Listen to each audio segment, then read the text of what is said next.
Today I'm making a mixed media canvas. I just primed my canvas with some gesso and now I'm adding some texture using some light modeling paste. I'm using one of my favorite metal palette knives. This one is made in Italy and I bought it one day at an art shop near the coast.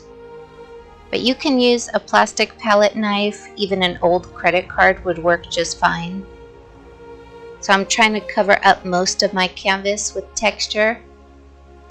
Use whatever stencils you have, it doesn't have to be the same as mine.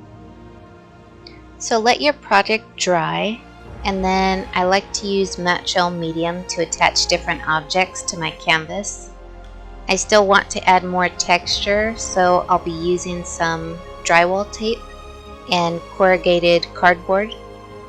The corrugated cardboard was bought at Michael's and the drywall tape I picked up from Home Depot. I like the drywall tape because it's an easy way to add texture to a project. Now I'm adding something nicknamed Punchinella. It's pretty much the byproduct of making sequins. I would suggest buying this online because I've never found this in a craft store.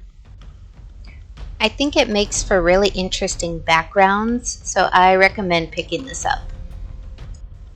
So use what you have to create texture. I'm sure you can find some things at home. Just think about what might look interesting in a background. I like to keep this in mind when I go shopping.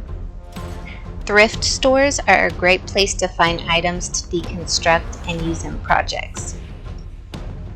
I like to go to Michael's and buy the artificial flowers so I can deconstruct them and use them for projects. The flowers and leaves detach fairly easily and make for some really pretty backgrounds. If you've never thought about using artificial flowers in your artwork, maybe it's time to start. Now I'm applying some matte gel medium and I'm adding some mini art stones. You could definitely use small rocks from outside your house, or you could just use sand.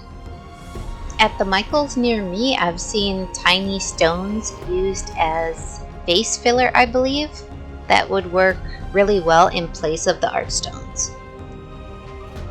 I primed my project so it'll be ready for adding coloring mediums. You can either do this with gesso or spray paint primer. From what I've noticed, the gesso works better for letting the colors adhere to it. Spray paint primer covers the project well and fast, but the colors tend to not adhere as well to the project. You could use ink spray to color your project. I also really like using Lindy's Stamp Gang brand Magicals.